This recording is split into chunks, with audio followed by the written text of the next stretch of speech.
All right, guys, here we go. We are back for another one. The Rich Hill story continues. We're going to call this part two or part three. It's been kind of a little wonky how I put them together. I made a really long episode for part one, so we are going to call this part two. We just sat down for another couple hours here, and I could not be more impressed with Rich Hill as a person, as a big leaguer that's been through it, who's been traded, who's been released, who's had his elbow torn up, his shoulder torn up. He's been to indie ball. He's changed his arm angles. He had the yips. I mean, this guy has lived a life, and it's just so cool for me as a true baseball guy to get to chop it up with someone like this, someone of his caliber. And now I feel like him and I are friends. Like we're laughing, we're sharing stories back and forth and whatnot. But you guys are gonna love this part. We're gonna get more into some of the tough stuff that he's been through, being released, being traded. Like I said, some of the injuries. We talk about his son passing and how difficult that was.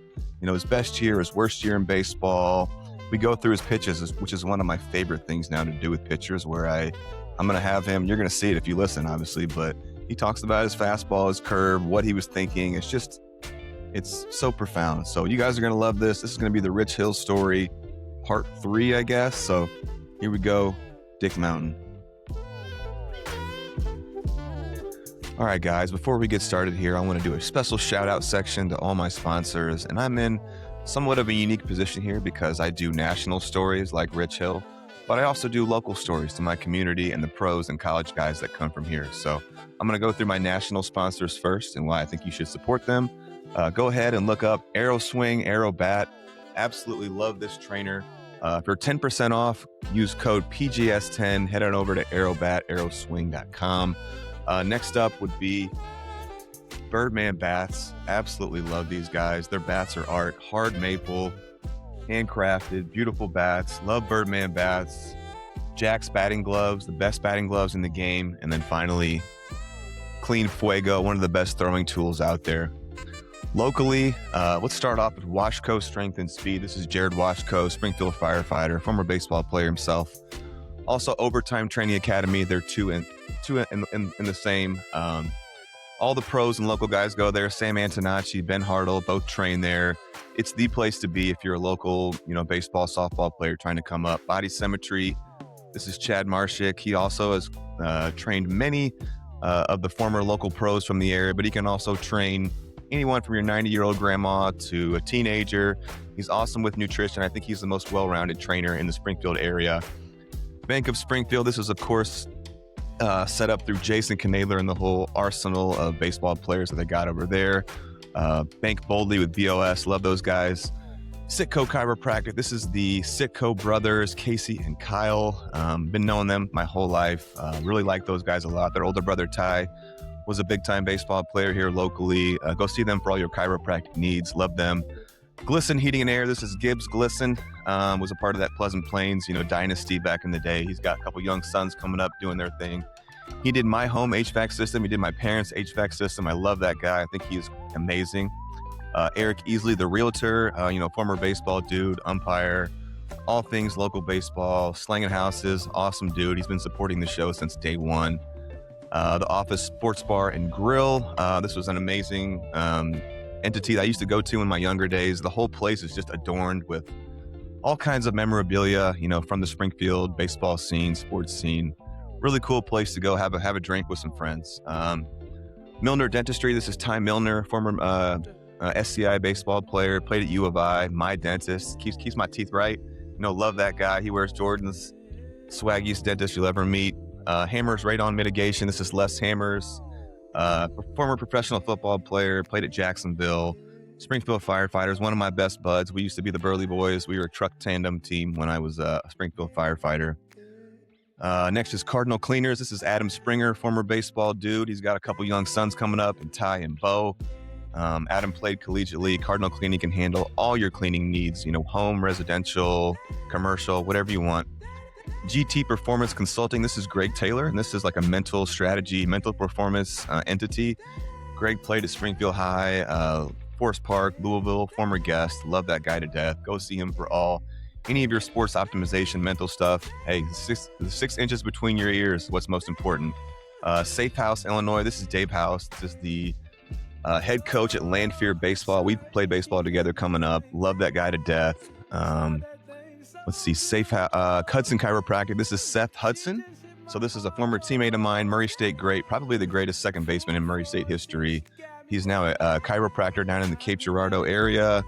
He can do all your chiropractic needs. Love that guy to death. The Springfield Shamrocks Baseball and Softball Club. They are located in Overtime Training Academy, ran by Chad Carter. Just a really high-end entity here in Springfield. Walt Patton is a part of that group too. I really believe in them. I think they're doing great things, and they're obviously training around all the pros and college guys too, so that says something.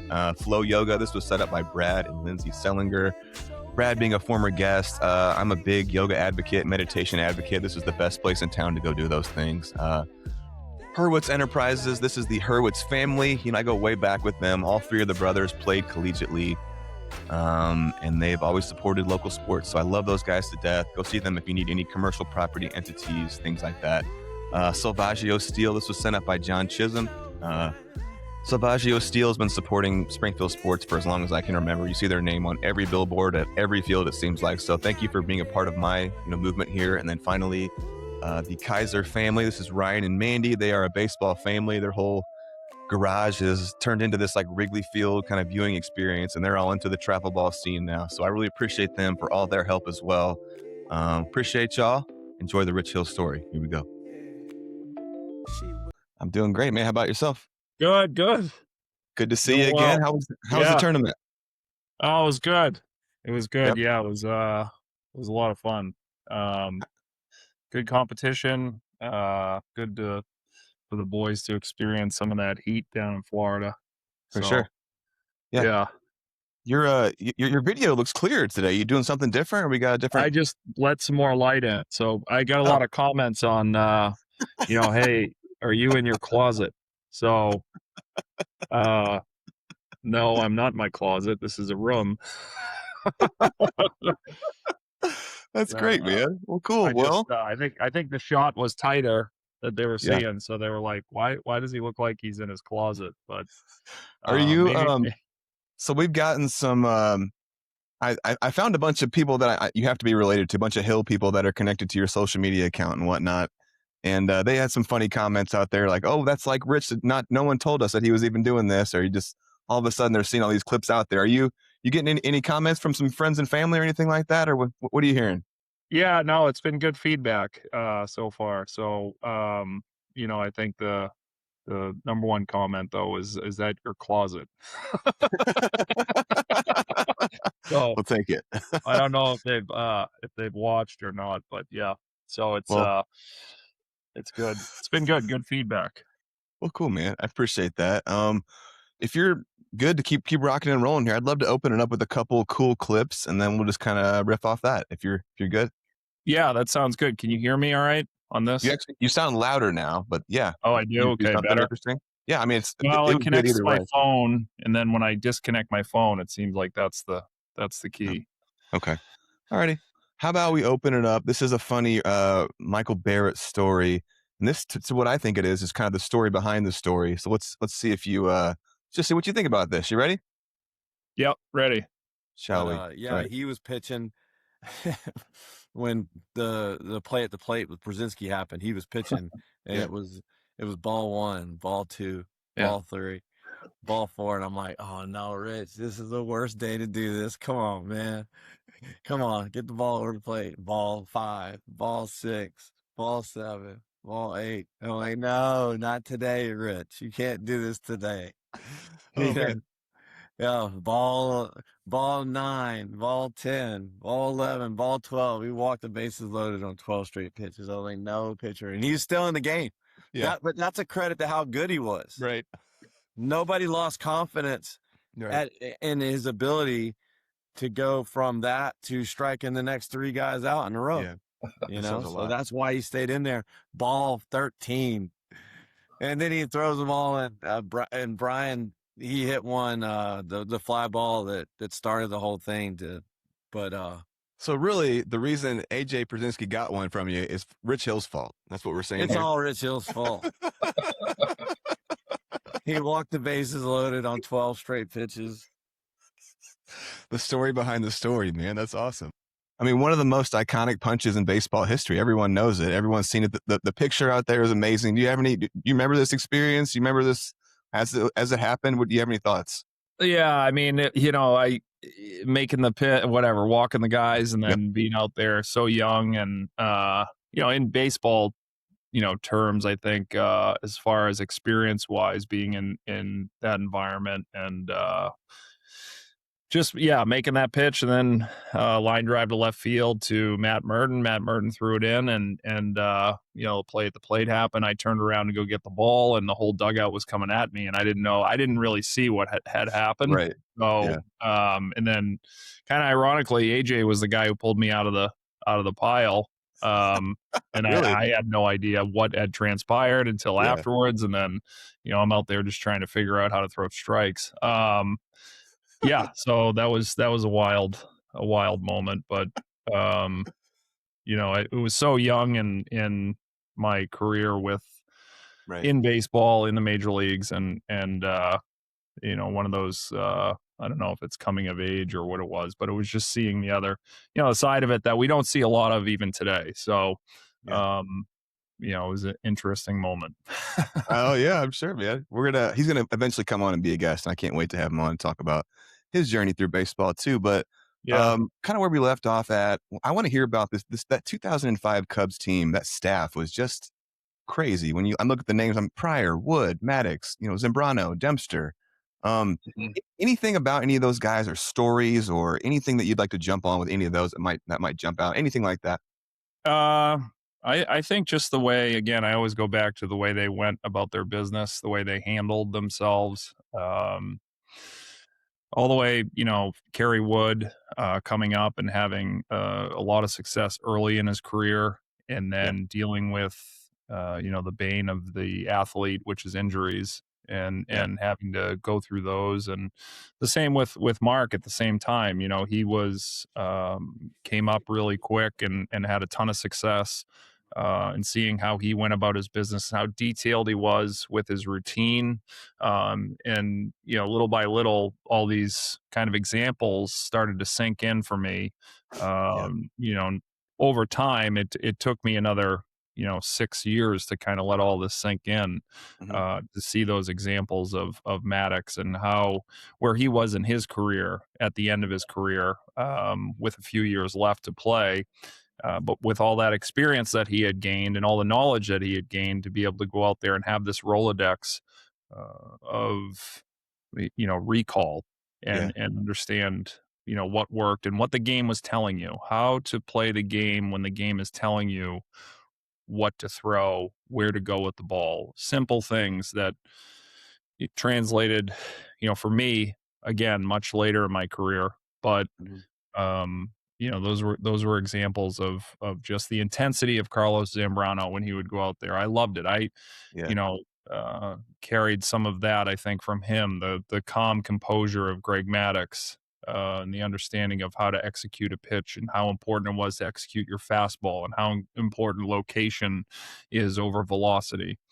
Just the consistency of these guys and the way they went about their business. And you look at a guy like Kerry Wood, and the challenges that he had to come up against in his career at that time when we were together, was just, it was a learning experience to see how he handled himself, and how he worked through the pressures of getting back and becoming and reinventing himself, Yeah. getting into the bullpen and becoming a dominant reliever. So those are some of the examples. It was more that observation of absorption from Yeah. seeing how they went about their business, as opposed to the great performances that they had, or Yeah. you know uh, 9 innings, complete game shutouts that I get to witness. The amazing performances by Carlos Zambrano in that year of going out and just completely dominating, the league. But it wasn't that really that I was taking in. It was the stuff that everybody doesn't see. Yeah. Oh man. What a beautiful answer. Speaking of the guys on those lists, I've got some cool Dempster clips here that I'd love to start ripping through. Maybe we can riff off those a little bit. You ready to start those? Yeah. Okay, and it's really cool getting him online too, because obviously he's still a big deal in baseball. You know, he's out there doing his announcing and whatnot, and just it's really cool when I set something with Ryan Dempster and then he pops up across the computer screen from me. So shout out again to Ryan Dempster for being a part of this. It's meant a lot to me. Yeah, So here we go. it's great. He really is, and it feels like I'm just talking to a regular person, and I know all you guys are regular people, but Yeah, it takes that moment sometimes of interaction where I'm like, it's really true. All these guys are just normal guys. They just yeah. were He's exceptional all baseball players. he's always been that way. I mean, he's the Yeah. most, genuine, consistent uh teammate, friend, somebody that I've come across in the game of baseball that Yeah. is consistently the same person. And Love I that. think that's a great compliment. Yeah, and it was really cool that you shared last time too that, a couple powerful conversations that you had with Dempster and Michael Barrett about, what do I do? Get back in the game? And that, Mhm. Dempster was like, you've been in the game long enough that these guys aren't gonna call you, but they'll be happy to hear from you. Right. If you call them, you have this Rolodex of endless contacts, start using them, my man. So that was really cool that he had Yeah. that kind Yeah. of And I think even for them to pick up the phone call that I called, I mean, time goes on and you have moments in your life where you're close with people and then, things happen and life goes on and you end up kind of uh, separating a little Yeah, bit, but sure. it's never, picking up right where we left off or, Yeah. having that same being the same person and being consistently Yeah. genuine, I think is something that those guys have just such a great attribute. Beautifully put. Let's start off with Dempster talking about you as a person. Here we go. Let's start with Rich Hill. Anything on him as a person or a teammate or anything like that that you want to talk about that jumps off to you? Oh, yeah, one of the kindest people I've ever been around. I know that. Just a heart of gold and like um some people can be judgmental or look at some people some way and Rich has none of that in his body or at least never perceived. He might be behind closed doors like him and Caitlin are just like, laughing and giggling at me, but I don't think that's the case. I'm just playing around. He just um always sees the good in everybody, man. Like Yeah. and I'm not even talking baseball. I just know him as a person. He's just such a good human being. You got anything, or you want me to roll to the next one? No, I mean, I just try to be consistent as possible. That's Yeah. it. I think that coming up in the Cub system, again, I think we alluded to this earlier, but you could get traded, you could end up in a smaller organization or a smaller market and have more opportunities to fail in a sense. But that's all perception of how you're looking at it. And, being able to be around guys like Ryan and Michael and Carlos and just the entire staff that was there, Derek Lee, um, all great human beings. Yeah. That's like the first thing that Yeah. comes to mind. And then, also having those kind of pressures in a large market to perform right away is so beneficial because it becomes, I don't want to say it becomes easier, but you understand how to handle bigger moments with other teams, Yeah. obviously with the foresight, not having that type of forward thinking at the time to understand that you end up going to New York, LA, Boston, and playing in other large markets to be able to handle that. That was because of being around guys that Yeah. were with the Chicago Cubs, Glennon Rush, who had pitched in the World Series with the New York Mets and his experience bringing that over into the Chicago Cubs organization. But I was able to benefit from that from all these great players. So, something like that carried over. And again, just trying to be as consistent Yeah. as possible as a human. Beautifully put. And then, that was something cool that even during my research, it was lost on me that you had played in the four major markets. And Yeah, there can't be many people that have done that have played in all four of them. I mean, what a pressure cooker dealing with the media, dealing with the scrutiny, dealing with fans that demand, that you perform. You were definitely battle tested, my friend. yeah, and I think the transformation of that is understanding the honesty towards the media, towards the fans of your performances, and knowing that, whatever you did on that day, it's over with and you have to move on and Yeah. get ready for the next, perform either the next outing or really just the next day, and keeping you focused in on the task at hand and in the moment. And that's where I learned how to, really hone in that skill of being in the moment. And that, Yeah. that's what a big market, did for, for me. And again, being around those players and that environment, Juan Pierre, for example, going into spring training at 6 a.m. and you're hearing somebody in the cages already hitting, and walking into the clubhouse, you walk by the cages at the time where spring training was for the Cubs. And, I said, Juan, what are you doing here? He's like, just seeing who wants to work at 6 a.m. Really? So, um, That's no, cool. and but that's just like a small snapshot. You take that as the story, but then you're like, wow, that's why that guy was really consistent and really good for so Yeah. long, Well and said. humble, and understood what it took to perform at that level. He wasn't chasing anything but, inches of perfection on getting a bunt down, because he knew that that would be the difference between safe and out. Um, so yeah, just really, really great teammates and examples Yeah. to learn from. What a really cool Juan Pierre story there, man. Awesome. Great name to drop. Next one is going to be Dempster Successful. Here we go. Why was he so successful as a pitcher and able to do it for so long? Yeah, I mean, adaptation.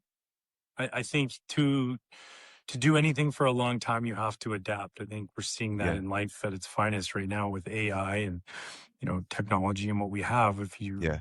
just sit back and don't adapt, it'll move past you really fast. And I think Rich had that ability and a heart to not give up. Yeah. There's not everybody's a Hall of Famer, right? But a very section or small fraction of players. What did they say? It's like roughly 28,000 big leaguers that have played. Yeah. Small You know, fraternity. Small fraternity, right? Can't fit them. You can fit them inside of Wrigley Field. It's like Yeah. might be 30. I don't know now. Whatever it is. Yeah. Well, if you were to take all of that group and then just take that group that played 10 plus years in the big leagues, you're talking even a smaller fraction of that. Just Yeah. like Oh, yeah. a minuscule amount of players that are able to do that. And so for Rich to have that kind of staying power, it tells you that he loves baseball first and foremost, Yeah. and he loves the How- game and loves pitching and has just had the ability to adapt through really tough times. Oh man, what an awesome clip. And that brings to mind multiple things. I mean, you go into the bullpen for a while, you dropping your Yeah. arm angle at one point. I mean, you truly did adapt. You went to indie ball. Like, Yeah. do you have anything to say about any of that? Or I'd love to. That's a lot, right? Yeah. About indie ball? About indie ball? Is that what you said? I mean, I just said that those were kind of examples of adaptation. You went to indie ball, Yeah. you dropped down, you went to the bullpen for a while. Like, Yeah. I definitely, that adaptation and being able to be comfortable with change and understand that that's part of everything, is something that it was, how am I going to continue to play and be effective at the major league level, but Yeah. also being, true to yourself and understanding that you can go out there and still compete with the best players in the world, and having that understanding of it might not be what you think it is in your mind. It's like Yeah. the kid who plays shortstop in little league. Well, I'm a shortstop, and well, if you want to play in the big leagues, you have to, how's left field look, or DH, or be in the fifth infielder or the fourth outfielder. Yeah. That's kind of what happens over time. Doesn't fit into the narrative that we have in our head sometimes.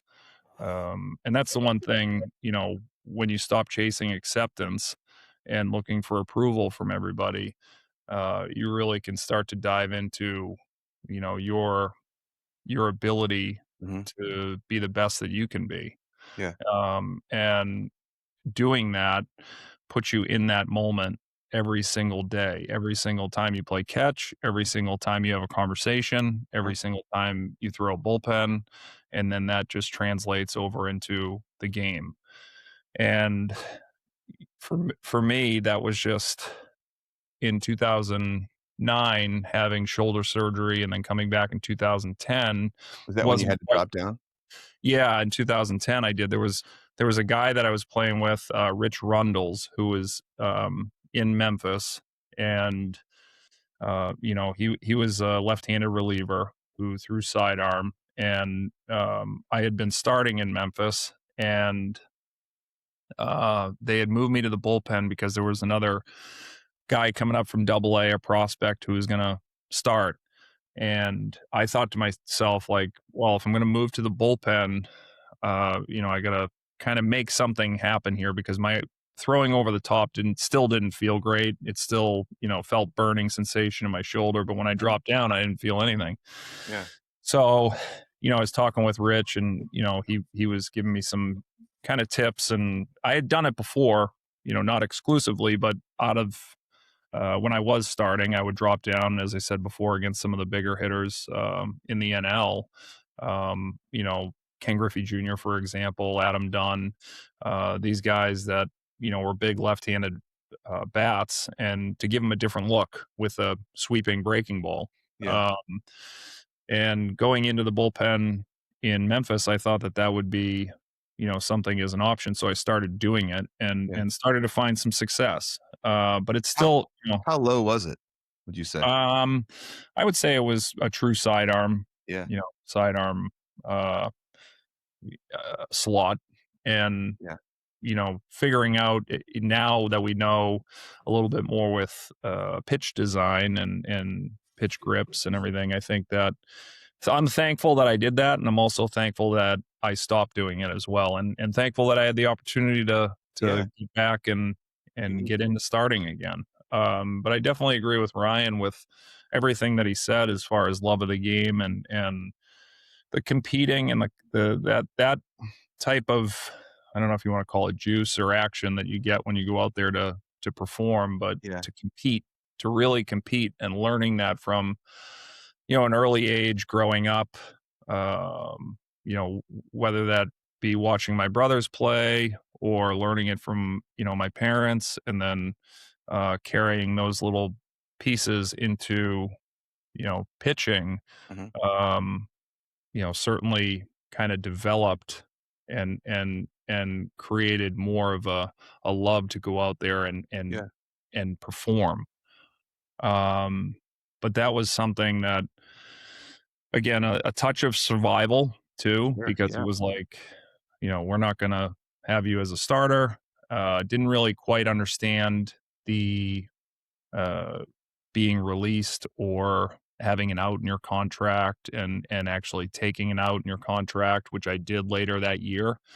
Caitlin and I were driving back from Memphis. I had taken my out. Caitlin and I were driving back from Memphis in 2010, and I was in the car like, what did I just do? Yeah. I left baseball because I didn't feel like it was the right fit, and it taught me a few things, just being able to be on your own terms and understand that if it's not the right place, have that conviction to be able to move on and know that the only consistency that you're going to find is in the work, and having that work on a daily basis is what makes you consistent.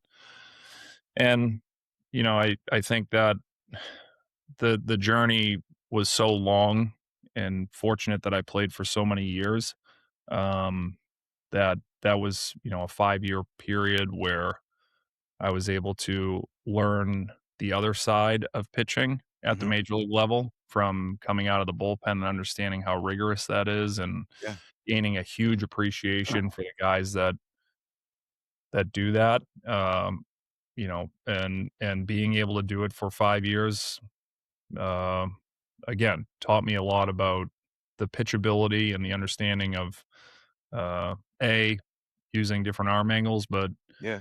but also finding out how to be ready on a daily basis, because you play 162 and out of the bullpen, you have to be ready 162 days. What a different experience, yeah. Yeah, completely different. Yeah.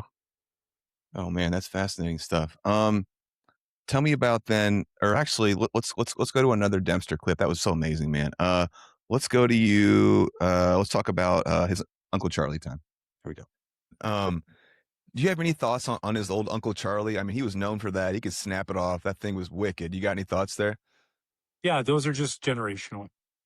Like, I'm sorry, but like we all think we can teach people how to throw Rich Hill's curveball. We can't. Yeah. You know, there's just some people that just have certain pitches that other people just don't get to emulate. They're too good. Yeah. And he had a curveball like that.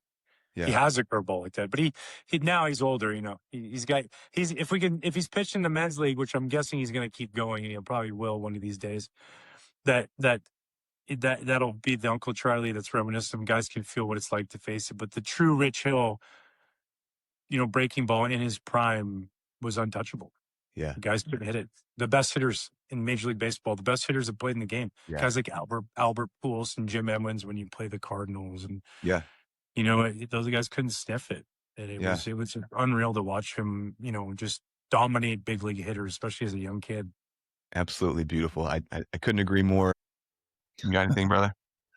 No, I was cool. Yeah, that's very very cool of, you know, Ryan to say that. I mean, Yeah.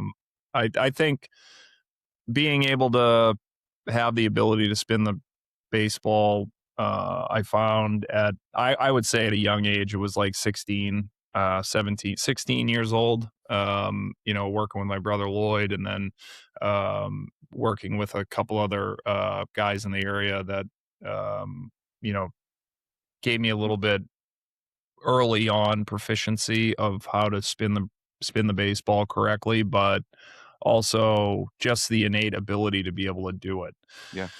And then from there, I mean, it's something that took decades to, in a sense, perfect the feel, and then, you know, where each release point was from, and you know, the fractions of degree or inches of where to release that, where to start it, how to make it, you know, spin slower, spin faster, change speeds, and make things seem as they are not. So I think that's one thing, you know, with pitching and, you know, with the breaking ball, just being as creative as possible. And I think that's one thing that, I don't know, I'm sure we'll get into it, but with Brian Bannister and being introduced to him from Gus Quattlebaum when I was with the Red Sox at the time in 2015, really opened my eyes to the creativity of being able to throw the breaking ball. Because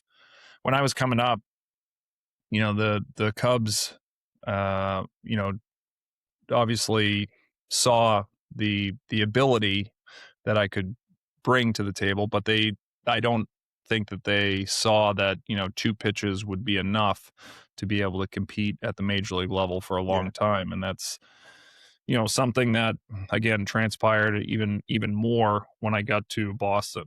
And that was, you know, just all the time of figuring out just the years of throwing the breaking ball, but then figuring out how to execute it properly, how to throw it backdoor, back foot, but on command and with the calm composure, consistency of letting the moment build and develop, where you could kind of absorb, you know, swings. Yeah. Absorb swings, man. That's all so incredible, man. I just hearing you talk about baseball is making my day, my man. Last Dempster clip, here's is called Longevity. It's a little longer, but if Ryan Dempster gives me some of his time, I'm going to play every clip he gives me. So here we go. Absolutely. Longevity. Here we go. How special was it that he was able to have a 20 plus big league career? That's just insane. Nobody sticks around for that long. Yeah, I think there's like a potential for like a movie in the Rich Hill story. I truly do. Yeah. When you think about it, if you look at it, I think it's something like 80%. It might even be more of his career earnings are after the age of 37. Yeah. Wow. That's pretty remarkable in a game where you don't even have 37-year-olds playing much anymore. It's crazy. You know, it's really, really unreal what he's been able to do and go through a period where he probably thought baseball was over, done, right? Like that's it. He called me. I got an interesting, a fun story about Rich is that This was in 2016, and he had been let go, or maybe it was 2015 with the Nationals. What was that year? 2016. He was in the minor leagues. He was in AAA, and I'm sorry, I'm off with my years right now. And he called me and said, "Did the Cubs need anybody? Did they need a left-handed pitcher?" Because he was being let go. Yeah. And I said, I'll be asked. So I asked, and it was like, well, no. And Theo was really great. He said, just tell him keep throwing, make sure he keeps throwing. So Rich and I talked, and at that time, like, of course, right? Like, here's a team going to win the World Series. They're not thinking like, who we could really use is the left-handed pitcher in AAA that used to be really good in the big leagues.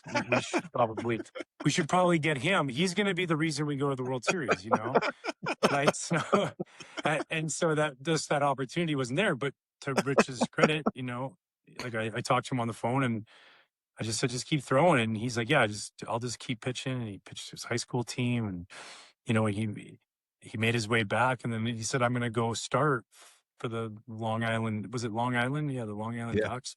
Ducks. Yeah. Ducks.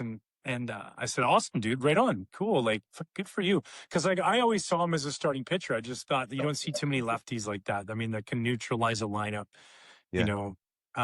quite like that. Before the drop down, when he was straight over the top, it was filthy. So anyways, so this all happens, and I'm like, okay, well, like things are going fast, right? Like I'm working for the Cubs, I'm doing MLB Network, and I'm sitting there and we're doing a production meeting, and it's a late night, like I'm covering the late night games, and I look up on the ticker, and across the ticker it says Red Sox, R. Hill, 10 strikeouts. I think it was 6 shutout or 7, whatever it was, 10 strikeouts. And I'm like, huh, hey, who's R. Hill for the Red Sox? And just because that moment in time, Rich and I just weren't connected like we have been at previous times. I just didn't even realize he got called up. That's incredible. And I'm wait, Rich just punched out 10 in the show? Hell yeah. And like, we were just I was so fired up, and like, because I think so highly of him, and I did at the time too, before all the resurgence. I already loved Rich, Yeah. He's like a little brother. So it was like really cool to see this resurgence and then reinvention after that, and be okay with certain things. Oh man, it's so cool. Goosebumps, man. I saw you laughing. That was a really, really cool clip. You got anything? I think it'd be a great moment for us to go to your Long Island Ducks period for a second, if you want to talk on that, or anything that jumps out to you. So one of the, I don't know if we covered this, but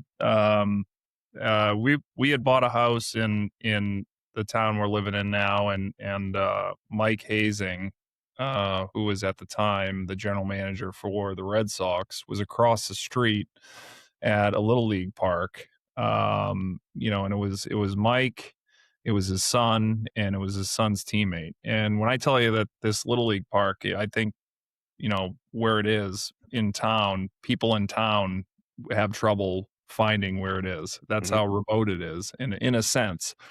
So my wife and I, Caitlin and I, are in the house, and we're pulling nails because we're gutting the house to do it over.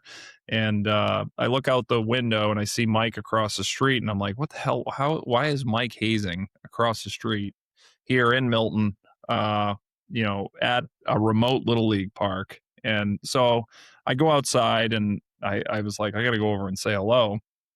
And I'm walking up the street, and he looks over, and he's like, Richie? He's like, the hell are you doing here? I go, what the hell are you doing here? So we ended up, I went over, we had a long conversation. He's like, shouldn't you be pitching somewhere right now? And I said, yeah, I just got, I had an out with the Washington Nationals. I took it. I was pitching pretty well, but didn't see any upward movement. And, we were in Syracuse, New York. And at that time you're 35 years old, and you're like, okay, and I think at any point you're you don't want to continue to keep like jumping ship and moving around looking for the next best thing, but time's moving on in baseball. So, to be able to have that out and that opportunity, I took it and was much more comfortable in 2015 doing that, as I was not as comfortable in 2009 doing it. But I learned from 2009, hey, this is a good thing if you do this. Betting on yourself in a sense, and coming home and not getting any phone calls and not getting any other opportunities to go play. Ryan's right. It was kind of this isn't good. Nobody's Yeah. calling. There isn't any interest. And talking with Mike, he said, look, we may need somebody in AAA. We'll send some people over. We'll watch you throw. Let me know, put me in touch with some guys with the Red Sox, Ben Crockett, who was the farm director, I believe, at the time with the Boston Red Sox, and texting with him, and they sent somebody over to watch me pitch at my old high school field. And I was working out with my nephew's Legion team at the time, and one of his buddies, Jason Turner, who was the catcher. So Lloyd and Jason were on this team, and I was throwing to Jason for a couple of weeks, getting ready, throwing to the Legion hitters. And, the opportunity came around with Long Island. And when the Red Sox came to watch me, they suggested that I move over to the right side of the rubber, back to the right side of the rubber, because of the increased in strikes that I was throwing from, when I was throwing from the sidearm and pitching out of the bullpen, I wanted to get way over on the left-hand side of the rubber to create that angle in on the hitter, like the illusion of coming basically from behind the left-handed hitter to create that angle. So I moved back over to the right side of the rubber, and then, from there, after that kind of tryout with the Red Sox, they didn't have anything, but they did suggest, hey, would you ever go to independent ball? And, at first I was like, oh man, this is this is going to be really tough. Because independent ball at the time wasn't what it is now. I mean, it's kind of a good outlet for guys to go, especially with the minor league teams or major league organizations cutting so many minor league teams, which is a completely different podcast. But, having that opportunity to go to Long Island, and in that moment make the switch to say, if I'm going to go to Long Island, I'm going to start throwing over the top again, because I had been doing that with the Milton Legion team, just working out and playing catch, and it was feeling good again, back up, and it felt great. It felt amazing.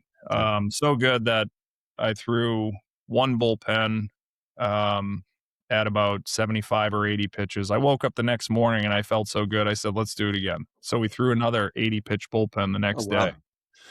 So, and at this point, it's like, you got nothing to lose. Why not go out there? And you've sacrificed a ton to, see if this can work. So let's go and do it.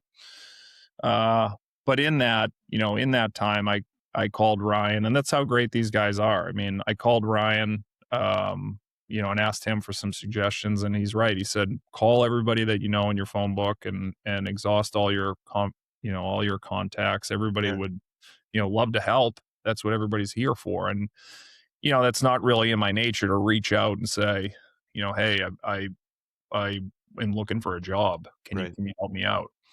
So called him, called Michael, and even all the way back to when I had Tommy John surgery, and this is a few years before I had Tommy John surgery, 2011.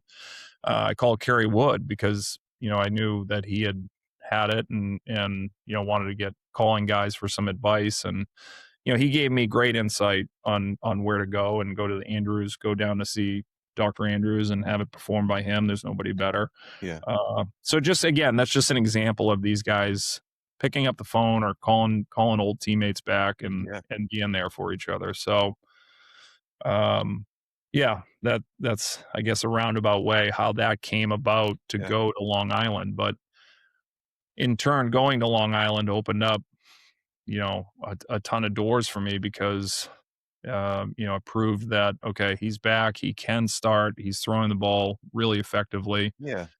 And in that time, it was really like the inception of analytics kind of coming to the forefront as well. So being able to see, that's 88, 89, 90, but it's got really good carry on it. It's got a ton of vertical movement, and this is why he's inducing a lot of swing and miss.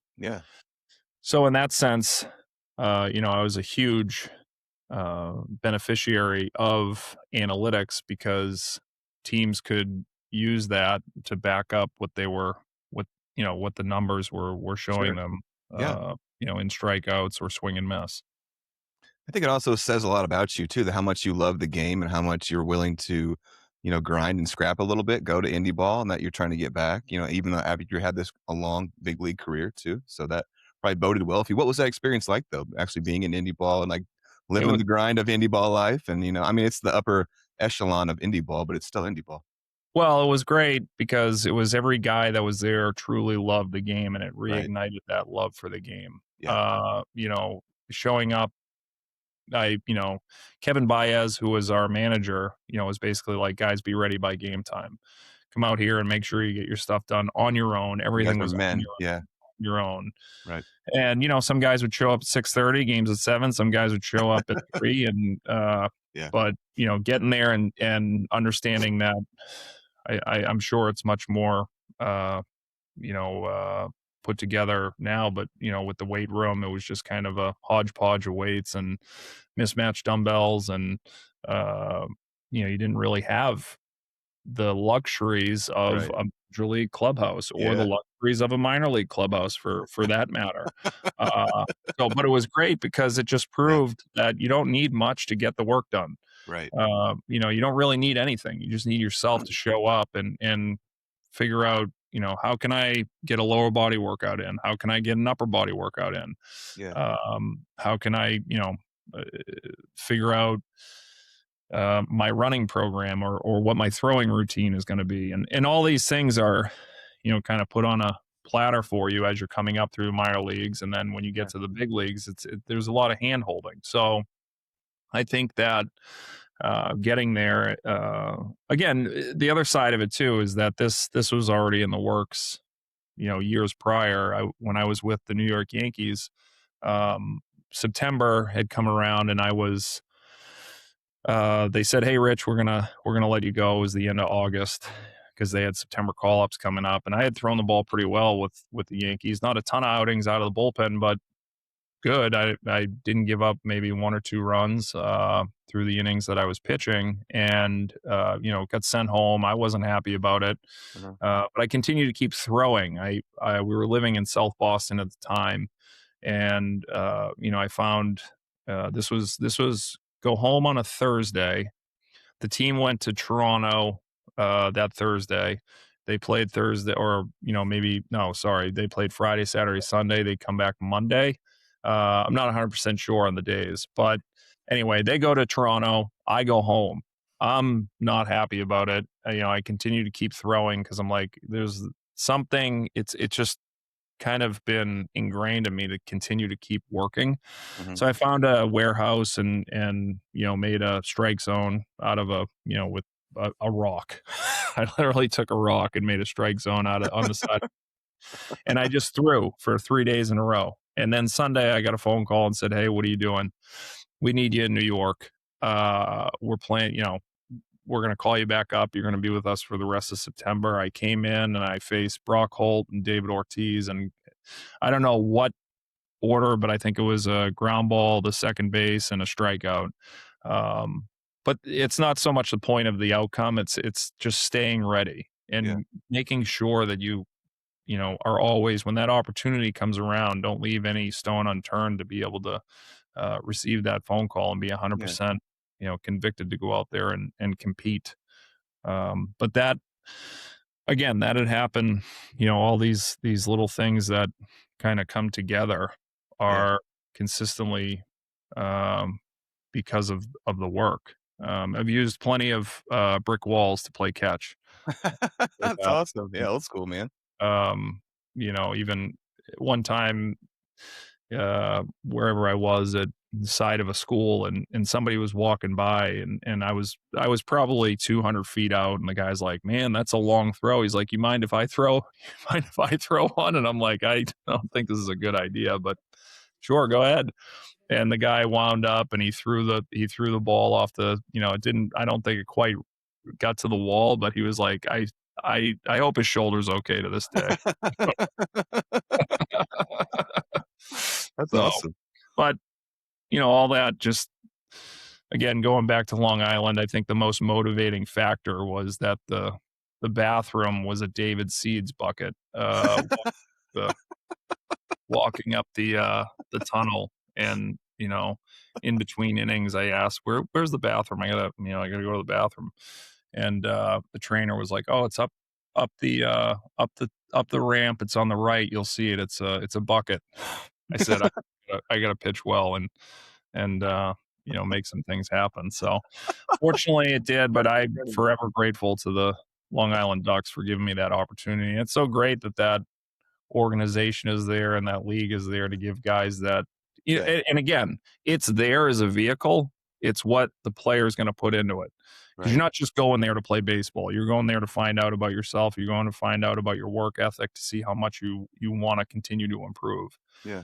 When you're in an environment where nobody cares and they're not looking really out for you in a sense, you have to be extremely self-motivated and find what it is inside of you that's going to get you to perform at your best. Yeah. Beautifully put. And we're I feel like in this section now, we're talking about some difficult things that you've been through, some pivot points in your career. Do you have any interest right now in jumping on your Yips chapter when you had the Yips for a little bit, or how that transpired, or how you got through that, or what that was like for you? Sure. Yeah. Yeah. I mean, that was back in 2004. Being able, we were in A-ball in Daytona Beach, and really just kind of came about, I think, through not understanding the difference between being a different person when you step in between the lines, and not understanding, you don't have to be a kind person when you go out there to compete. Now, that doesn't mean be a good sport, be a bad sport or anything like that. That just means go out there and give everything you can and have a relentless attitude when you go out there to compete. And part of that was, going back, 22 years ago, or more, that is such a far off memory, but I can really boil it down to just personality and understanding that. And I've talked with a buddy of mine who's a, high executive with an organization about, how do we help players out that are struggling with performance anxiety or performance issues. And that was something that, again, goes unseen, didn't have it, or doesn't, he's soft. He's, a lot of different other words to describe it as things were in the day. And even still today, it's still very much an undiagnosed type of, it's like stage fright when you have a performer who, Barbara Streisand didn't perform for decades because she didn't want to go on stage, right? Great reference. Yeah, but the thing is that nobody's immune to it, and for me, it was more injuries and not being able to have the strength factor to give me that confidence to be able to go out there and perform. That combined with the personality being too nice, going out there to compete, those two in combination with each other were a detriment to me, as opposed to understanding how to be, that boxer in a ring type mentality.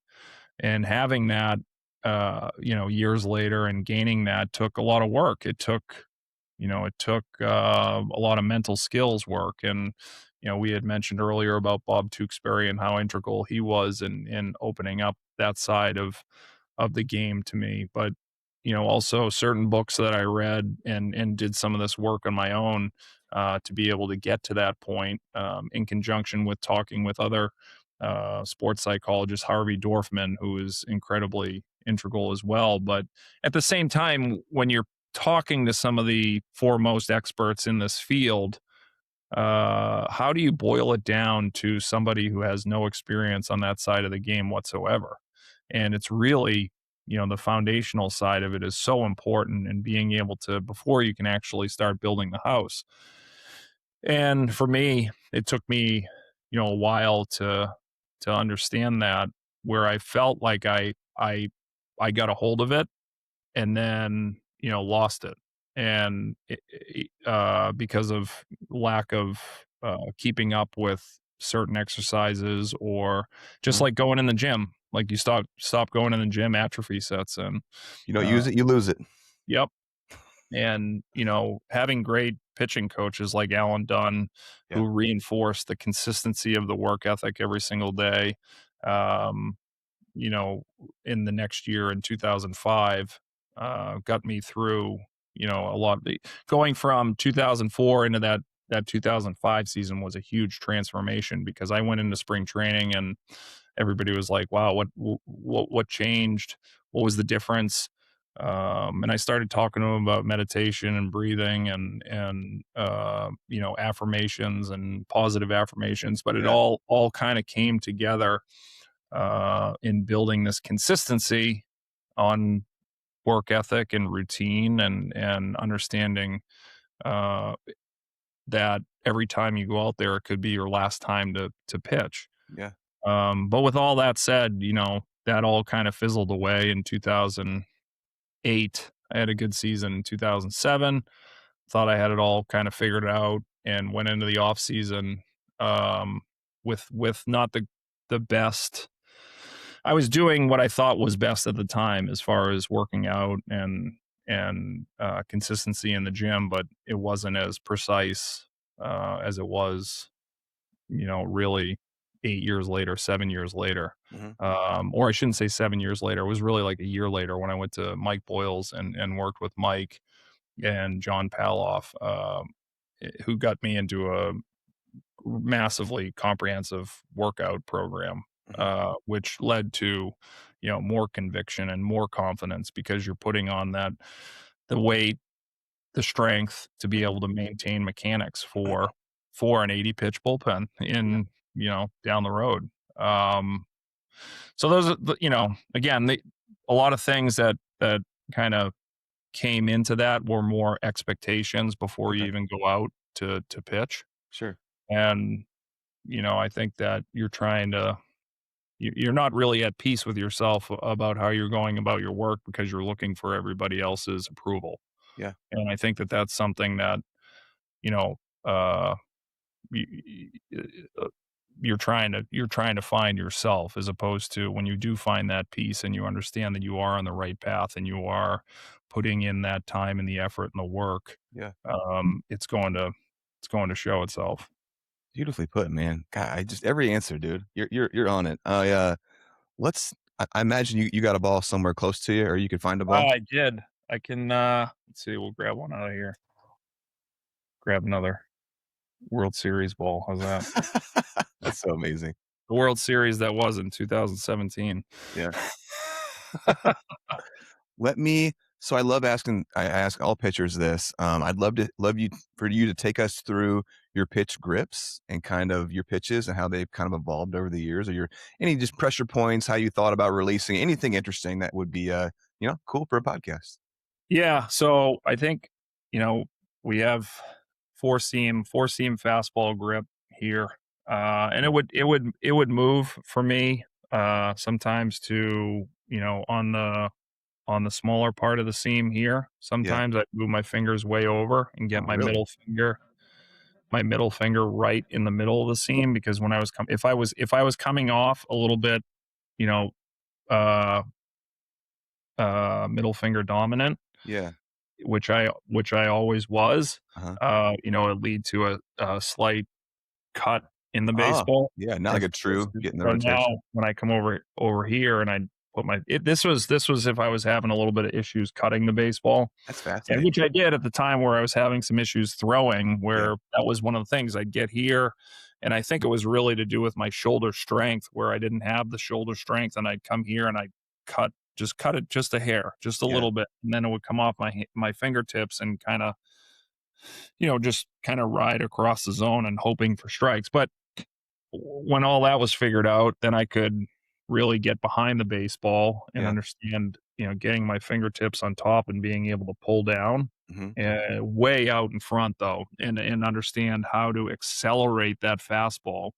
Uh, and sometimes putting my finger on this two seam here and hooking that two seam That would far help. over. Wow. That's Yeah, it would help me, but it would help me stay behind it with my middle finger.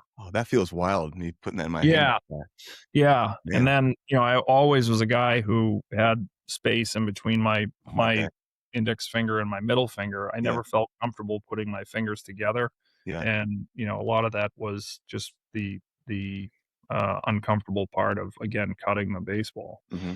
or coming across it. So, and then later, started throwing two seam fastball, and then understanding that when I just came across it and I didn't try to pronate it out front, Yeah. it really had, that seam shifting effect Yeah. that happens now that everybody talks about with the baseball Yeah. was huge. And, uh, that would be something that would have been awesome to have, where you see a lot of guys now, everybody's throwing two seam and four seam. So Right. it's not just exclusively, he's a four seam carry guy with a curveball. So, uh, it's pretty neat to see. But Yeah. um, When your four seam was going right, what kind of action or movement were you getting? Or what I was was it just getting doing? a ton of vert, Yeah. and Yeah. the perception of being able to throw the ball down in the zone opened up the entire top part of the strike zone. Yeah. So hitters would say, it looks like it's coming in and it's going to be a ball, and then it planes out. So it Yeah. comes in and just planes out and stays true. And that was, something that uh, learning how to do that as I got older helped a considerable amount. So, um, that was something that evolved over time as well. Yeah. Okay. Let's keep going with those pitches, buddy. This is fascinating. So yeah, the other when I was younger, throwing a cutter was more on this two seam, Yeah. on the two seam, but always trying to grab a seam. Yeah. So being able to utilize, um, the four seam or the, seam on the two seam, wherever you want to say this is here, Yeah. but adjusting, a couple seams up, a couple seams back to do, That depending intricate. Oh, cool. yeah, depending upon how much movement you wanted to get. Really? Again, it's all varies of how you're going to let the grip dictate the movement. Yeah. And more movement, maybe a slight, uh, uh, you know, uh, cock of the wrist a little bit. Really? And then also a little bit slower coming down here. Now you're getting a little bit into more slider territory. Yeah. But really being able to stay true behind it, and then pulling down at the last, at the last second would create that effect of This- the bullet spin. But That's then what you were thinking at the very end, was pull it down, or you tell me yeah, that again? yeah, pulling it down and trying to really like rip down on it out in front. Okay. Now, a lot of this didn't really come around until I was with the Dodgers, and talking with guys like Clayton Kershaw and Walker Bueller, and we would always talk pitching and just grips, and always goes back to how simple everybody keeps it. It doesn't Yeah. matter who you are at that level. I mean, I at least the guys that I've run into, the less complex you keep it, Yeah. the easier it becomes to be able to execute. So the cutter then went from, or four seam on the higher end of, uh, if I'm looking at the ball here, the higher seam where the four seam was. And then Uh-huh. like I said, if I was having a little bit of difficulty throwing and having it come out of my hand, then I would move it down and get my index finger over here. But then with the cutter, that went from this side, and then this is the lower side of the seam here with two seam, but then moving over to the four seam, and then just offsetting the four seam, Oh, and then wow. the same thing, being able to pull down and rip down on that. Okay. be able just to create a little bit of movement. Okay. And again, it's with analytics and being able to track your pitches and see where everything is and the movement and the horizontal line being at 0 or wherever you want. Obviously the less movement the better on the Yeah. cutter. As far as like horizontal, you don't want this big 6-7 inch cutter. That's Right. your slider. But Yeah. if you have it 1 or 2 inches, that's perfect. Okay. And being able to really hone in on that as I got older became a huge weapon for me, because then the backdoor cutter and the front hip cutter and the midline midline cutter that is up above the belt into a righty presents as a fastball, and when you go to swing, it ends up kind of taking you by surprise. But then Yeah. that kind of led to when I was with San Diego and talking with pitching coach there, Ruben Niebla. He introduced me to the sweeper. So, there was 2 ways to throw it. You could kind of throw this, 2-seam sweeper, where Sergio Romo actually threw his breaking ball, if I'm recall this correctly, with the 2-seam. And when he would come across, it was either like offset or it was on the 2-seam. But Yeah. to me, he was like the real, and I'm sure there was somebody else that we don't know about, but that threw the sweeping breaking ball, but his arm angle was just lower. Yeah. So Ruben taught me that, if you throw that sweeper, it's going to be off of the 2-seam, but your middle finger is right there on that 2-seam. Yeah. And then when you go to throw it, you throw it like a curveball, and then it creates the effect of a fastball as it comes in. And as it's coming in, it's creating this effect of the 4-seam fastball, and then it cuts across. Oh. Oh, and then that's the sweep. Ooh. I But like that's it. where Yeah. even before, for me to throw my curveball, when I would drop down and come across it, it was funny because when I was with San Diego, there were a bunch of us that we went out to dinner, and Joe Musgrove had put on he found a clip.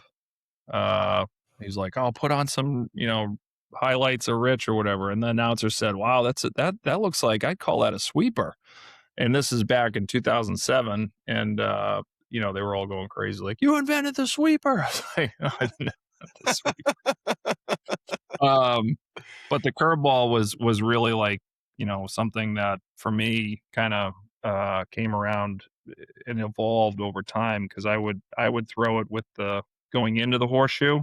This is where, my just being able to have my fingers going into the horseshoe. But if you look, and my thumb was always on the pressure points between my thumb and my index finger. That's really how I was throwing it right there. So Okay. the index finger was just there along for the ride. Okay. But then I switched it. I started, I went from going into the horseshoe to away from, or out of the cul-de-sac, I guess, if you want to say. Out of the And cul-de-sac. I like it. and so the reason being for that is because if you look at it uh, on this side of the baseball, where let me see if I can show you if this makes sense. So on this side of the baseball, uh, here, the seams kind of go up, right? Yeah. So they kind of come out of the cul-de-sac, but it actually helped with a little bit more, uh, that pressure on my middle finger, Really? to be able to get. Yeah, and then sometimes I would slide it up a little bit more, but always, and then it kind of went from that to like putting more pressure, like leaning into the seam, Uh-huh. and then my index finger almost creating a little bit more pressure on top of it. Man. So, and I know, again, like some guys spike it, never felt comfortable doing that. Okay. But always always had the ability to spin the breaking ball. So, I think that's something that just evolved over time. And, from Long Island and then getting the opportunity to sign back with Boston, Yeah. running in Brian Bannister, and then Brian Bannister kind of saying, how many times can you change the shape of your breaking ball? Yeah. And for me, I was like, I can spin it from, up here all the way to the top, all the way down. We can try to scrape our knuckles and see if we can get it to spin from down there, which I did. I tried multiple different ways of doing it, and it was just great because it opened up this creative freedom that somebody was like, "Hey, we want you to do this," and just go and see how creative you can be with that. Yeah. So, and then I had a little bit of a change up. I had struggled with that for years, Yeah. but trying to find out what would be the best way to grip a changeup was more Okay. of a modified kind of split where I'd pull down on that index finger, Yeah. and then again trying to change again higher or lower, just depending on the day of how that felt. Yeah. Um, but yeah, again, going back to what Maddox would say is that your curveball is your changeup. So that was something that always stuck with me, and then again with Brian Bannister, running into him and his advice on changing the shapes and the speeds was huge. That was like a PhD in pitches, my friend. Wow, that was so cool. Yeah. I'm blown Yeah. away. You share the record for the most clubs played for with Edwin Jackson, which I think is a unique distinction in terms of usually I feel like guys that bounce all around the big leagues are like really talented, but from what I think I know, maybe sometimes maybe not the best, locker room type guys if you can't stick anywhere. But I mean, everyone loves you. You're one of baseball's good guys. What does that mean to you to have played for so many clubs? Do you have any thoughts looking back now, even though your career might not be over, but right now, with 14 teams, that's crazy, man. What do you think Yeah. about that? Well, I mean, I just think it even the things that Ryan said, it's just the love of the game and the love to compete, but also you know, having that perseverance to be able to overcome certain things, whether that's failure, injury, success. Mhm. Um, there's just so many different things out there that you do have to overcome on a daily basis Yeah. to go out there and compete. And it's usually, you versus yourself, battling yourself to go out there and execute. Once you figure that out and once you find out, that everything isn't going to be perfect and that this is just, Right. bringing your best is the only thing that matters. I think everybody can see that and they see that, wow, this is somebody that I want to play behind. This is a guy that I want on my team. This is a guy that cares about, you know, uh, everybody doing their best. And I won't even say about doing their best, but getting the most out of their career. Yeah. That's to me that's what's so important. Okay. Because it's not, guys are going to bounce around. Guys are going to go to different teams. But see, at the end of the day, it's like, did you get the most that you could have out of your career? And um, you know, helping other teammates out or players out was always something that I think that was the other side of it that, early on trying to figure out who you are as a player, who I was as a player to Yeah. um, have that separator when you stepped in between the lines of competition. That's who you are as a competitor. And then when you step on the other side of the line, you are who you are as a person, as a human being. So it got blurred for me for a while. Yeah.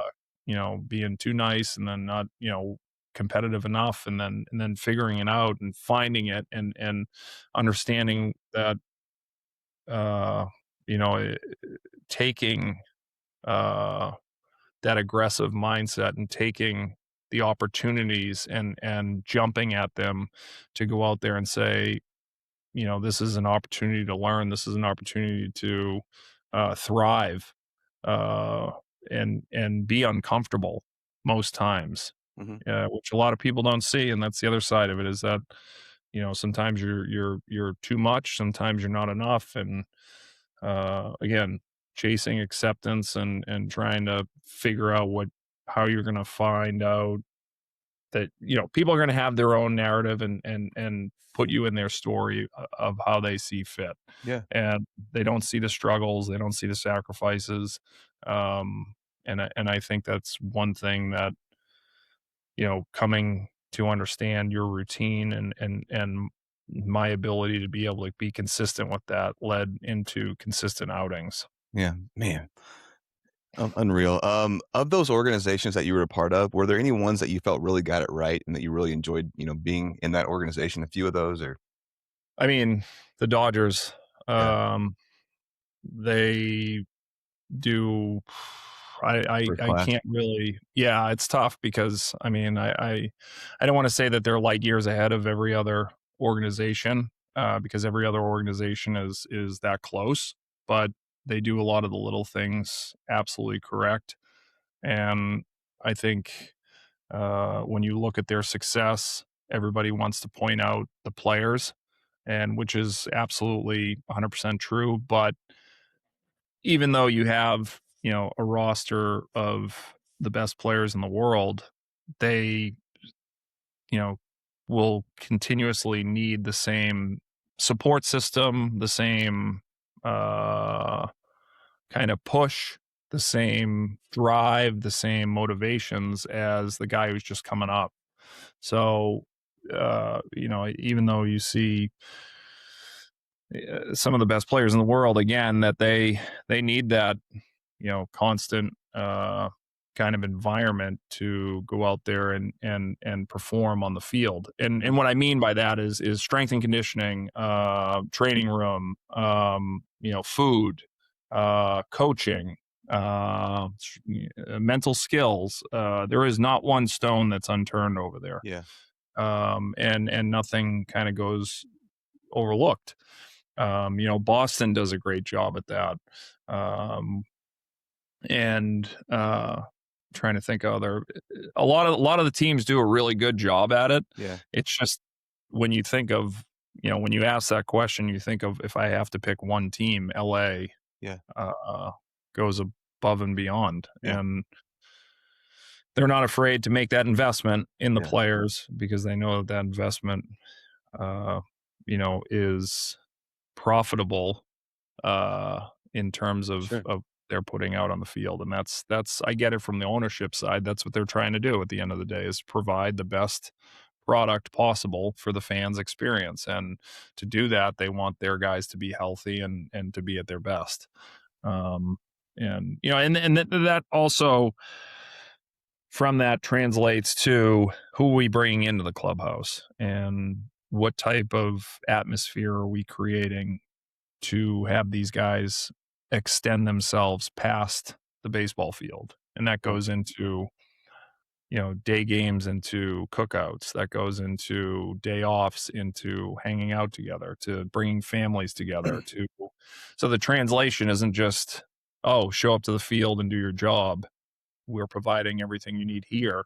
It's how can we get the right people in to have them come together away from the field, because that's where the magic happens, as far as when you go to the field. And now you can have those conversations with your teammates when you are struggling or when you are succeeding, or, hey, should I go do this, or should I, you've been through this situation before. I'm having some success and I'm getting pulled in 9 different directions. What is your opinion? Or, hey, I'm 0 for 32. I feel like I'm about to get sent down. I've had 5 bad outings in a row. Whatever the example is, there are guys in that locker room that you can go to and you can have a genuine conversation that stays between those 2 players. Yeah. And, that, in my opinion, is, way more valuable than, I don't know what to compare it to, but it's just way more valuable than, having a suite on the road at a hotel. Beautifully put. And you don't have to answer it if you don't want to, but Were there any organizations that weren't getting it right, that were on some Mickey Mouse type stuff? You don't have to name them if you don't want to. And obviously, organizations have changed over, the hands of it, Yeah. the structure of it over time. So, And honestly, I really, there isn't an organization I think that doesn't do it right as far as, but there was another level of it that they Okay. finished. Okay. And I think now that my suggestion would be for organizations to kind of dive more into that every player has the ability to play in the big leagues.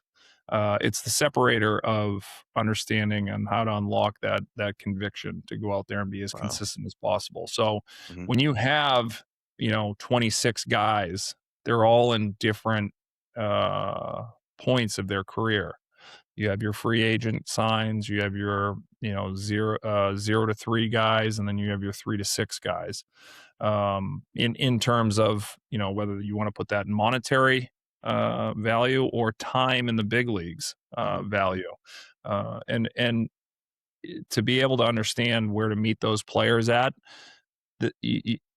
having mentors or a mentorship program for each and every one of these organizations would be extremely valuable. Oh, I like that. And being able to have former players come in and be around. Now, obviously, you want to bring the right players in and the guys in that are going to be beneficial to the guys that are in those times of their career. Yeah.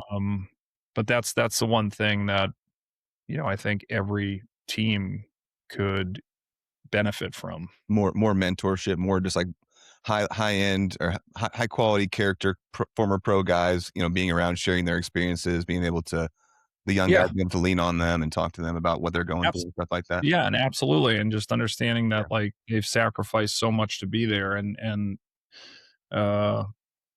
figuring out like sharing the part of whether for me is like being out of baseball, having issues playing catch, or getting back into that convicted mindset, or that this is for me to tell other people that there's no shortage of kind of issues that go into or sacrifices that go into that finished product that we see on the field. But then how do you get that finished product to be consistent and continue to keep pushing to be at their best? I'm not even talking about being great. Greatness just kind of comes out of the moment and being able to meet the moment and be prepared for the moment. But how do you make that player as consistent as possible? And I think that's something that goes, it's definitely getting more in the forefront and prominence of every sport, because we look at, some of these great athletes in whatever sport that we observe, and we think that they just, showed up and the injuries or the late nights, even the successes, how do you stay consistent through all of that, as far as whether you fall off or you're going to get back on and continue to keep pushing forward? Because again, it's so easy to sit back and relax in success and also push and do too much in failure. So finding that balance is extremely valuable. And that's just my, I don't know. I think so much of it leans on the 6 inches between your ears. And that's, to me, is the gold. And to get guys to, when I look back to the Dodgers clubhouse in the years that I was there, when they bring guys in like David Freese, they bring in Chase Utley, Andre Ethier, these guys come back and they sign them for a reason.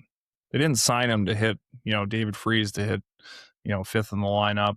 They didn't sign Chase Utley to be a leadoff hitter and be the guy that he was in Philly. They signed him to be an example for everybody else on how to go about your business. Yeah, that's so cool. And, they understood that as well. at their point in their career. And I'm sure I, was able to, sign with teams at the end because of Some of that, uh, yeah. some of that. Yeah. So as much as we would like to think we're still, top tier starter or high end bullpen arm or Yeah. a leadoff hitter or whatever, a everyday player, it all comes to an end. So Yeah. how does that translate over into passing the torch? Oh man. And So that is one thing that goes overlooked in baseball today, and I will say probably for a majority of the organizations. But that's, again, if you want to point to something that LA, if we can talk about all the stuff in the weight room and in the training room and all the frills that come with it, but that is what they do. They bring people in, great culture. players in that can give those examples of how to do things the right way, and everybody can always do better. Yeah. Oh man, that was so profound. Give me something on Chase Utley. Always was a huge fan. Loved his career. Yeah. Everyone talks about him being this high level, high IQ guy, high baseball, clubhouse guy. Anything there jumps out? Yeah, all the above. Yeah. Consistency and work ethic, Yeah. being in the gym, and again, like just routine wise, just understanding that you get there at 1:30. Chase is probably in the weight room getting his stuff done. Yeah. For a 7:00 game, being able to look at video after the game, trying to find. I mean, he helped me multiple times with like, "Hey, you're tipping." So he was always astute in that sense of looking where nobody is. Yep. So finding out, those little intricacies that can help each and every player become the best that they can be and ultimately help the team get a W at the end of the day. Yeah. And that's just something. I don't know. It's cool. Being around, you Chase Utley, Greg Maddux, Ryan Dempster, Clayton Kershaw, David Ortiz, a lot of these guys, Dustin Pedroia. Yeah. Watching again how they go about their business. It's a good obsession. Yeah. It's a good obsession. Man, beautifully put. And there's a story came out not that long ago. I think he might have been on Chase Utley might have been on All the Smoke podcast with Matt Barnes, and he talked about he was so astute with all his going into looking at different pitchers and how they were going to pitch you that Jimmy Roll J-Roll wouldn't even look at it at all because Chase would do it for him. He would say, "Hey, this is what you need to do." So he was like, "Oh, Chase has got me. I don't got to look at this shit." So that was like a funny story. Yeah. No, that's yeah. Let me ask you, your career was so expansive. It'd be impossible to zero in on every single year unless you want to be here for like 10 sessions.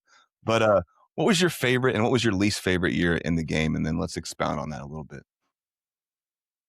Favorite, I don't know, probably 2015 because it was just such a whirlwind of going from, finding yourself again and being able to understand that I could still do this at a high level and having that opportunity with Boston to come back and pitch those 4 games in September and pitch really well with everything that was like, man, again, injuries and poor performances and monkeys jumping around in the cabeza, just trying to figure out how to find yourself. I think 2015, I guess, I mean, not guess, but I would say that would be one of the years. In 2017, the first year we went to the World Series in LA, was so much fun. That was such a great year. 2016 as well. I mean, seeing Kike Hernandez. I love Kike, man. I love Kike. I mean, he's one of my great friends, and just watching him hit 3 home runs in that Cubs and LDS, and just seeing like how I think that, really that year for me, and I don't know, I can't speak to 2015 or, the first year that Doc got there, Dave Roberts got to LA, but that to me was really like the inception of a team, an organization, of seeing how guys can come together and how important that is. Mm-hmm. Obviously winning helps a ton, but just all those little things that we've talked about this entire time of off the field stuff and guys really having that tight relationship in 2016, transferred over into 2017, 18, 19, and of course into the 2020s, and where they've taken 3 world championships. Yeah. So being part of the beginning of that without getting a ring, I think was really cool to see, and it's not tough to understand why they are where they are now, from my perspective. Sure. And then, I mean, the hardest year was definitely 2014. I think that was When your son just passed. extremely. Yes, yeah, which was um, just a just a really tough year. But I had being able to kind of have the moments that we had with our son Brooks, and uh, understanding that Bryce was able to be a part of his life and everything was again, that was definitely the hardest year. And Yeah. you know the Red Sox were so good to my family and to myself, to be able to invite us and give us the time that we needed to uh, come back to spring training when we were ready. And that was definitely a difficult year. Yeah. And for those of you guys that don't know, there's a really beautiful article out there written by you. Your son Brooks passed away from a very serious brain malformation 2 months after his birth. I cried the whole time I read the article. I have young kids too. If this is clunky, I'm going to take this out. But looking back now, is there anything that good that came of this in terms of like bringing the fabric of your family closer together, or giving you perspective on how precious life is? Or is there anything that can be taken away from that great tragedy that you and your family went through? I just think that having uh the time that we have with our family is so important, and the time that we have every single day with whoever it might be. I mean, somebody just in the grocery store that has a conversation with you. You never know, uh, the impact that might have, Yeah. on that person, or just even on yourself. And I think that that's the one thing that understanding how limited it is, and the understanding of grief, and that it's not linear. It's just everybody grieves at their own pace and time, and there's no handbook for it. There's no rule book for it. So Right. being able to talk to other families and other dads, and that are going through similar situations, understanding in a sense what they're going through, and uh, giving that message of being kind to yourself, because it's not, we can kick ourselves about certain things and say shoulda, coulda, woulda, I wish I did this, or I wish I had done that, or spent more time with that. I mean, everybody, I think, in a sense, uh shouldn't beat themselves up over things that everybody does the best that they can. And that was told to us by one of our hospice doctors, being kind to yourself. And I didn't really understand that until I really sat and thought about it. And I think that's the one thing that, especially with performances, or doing it, to me it just boils down to always doing your best. And if you're doing your best, that's all you can do. Your effort and your kindness, and uh yeah, So being able to help other families and always available to have that um, outlet or resource, not outlet for being open to talking to other families that are going through similar situations, because at the end of the day, they're not alone in going through this. So eloquently put, and thank you for. I was really nervous to ask that. I wasn't sure how you were going to react Yeah. to me asking Oh, something like that. So I thank you. I think that's something, my wife Caitlin and I uh, in a sense have found out. It's not every time people ask me, say, how many kids do you have, and I always talk about Brooks and mhm. uh, mention him and uh, taking Bryce through the process, uh, of at such a young age of death, is something that we don't. It's not it's not something that we celebrate all the time. Right. So I think for him as such a young uh, kid going through something like that uh, is we've just seen it through his kindness and his understanding of other people's situations, and um, having him be a part of that process would have been easy to say, let's keep him at home. Let's, have the funeral. Let's have the wake and not have him part of it. But I think there would be a huge, you know,